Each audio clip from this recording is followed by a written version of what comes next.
কি হলো দিদি, আপনি কাঁদছেন কেন? আমার স্বামী আমাকে ঘর থেকে বের করে দিয়েছে। কোথায় আপনার স্বামী? ওই তো চলে যাব দেশ ছেড়ে। একটা পাগলের জন্য আপনি কাঁদছেন? আমার স্বামী আগে পাগল ছিল না ম্যাডাম। তাহলে পাগল হলো কি করে? আমার বয়স তখন 5 বছর। তোর বেটিকে যদি নিয়ে যেতে চাস এক্ষুনি 5 কোটি টাকা নিয়ে ইন্ডিয়াতে চলে যা। এটা তোর বেটি না? এটা কোন দেশ? আমি কোথায় যাব? আমার খিদেও পেয়েছে, আমি কি খাবো? তুমি আমার মানিব্যাগ চুরি করে নিয়ে পালাচ্ছ কেন? তুমি যদি আমাকে বিয়ে না করো তোমাকে আমি পুলিশে দেবো।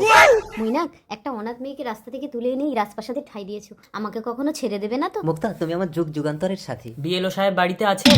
নমস্কার, ইলেকশন কমিশন। এসআই লিস্টে আপনার স্ত্রীর নাম নেই। আপনি একজন বিএলও হয়ে এখনো কেন আপনার স্ত্রীকে বাড়িতে রেখেছেন?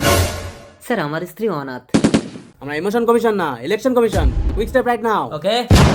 আমি তোমাকে ছেড়ে যাব না মৈনাক। আমাকে ক্ষমা করো মুক্তা। মৈনাক, কে মৈনাক? আমি কিছু মনে করতে পারছি না। আমি চলে যাবো এই দেশ ছেড়ে। তুমি তাহলে আমার দিদি মুক্তা? বাবার মুখে শুনেছিলাম ছোটবেলায় তুমি হারিয়ে গেছিলে। নিপা তুই আমার ছোট বোন। আরে দিদি, তুই অনাথ না।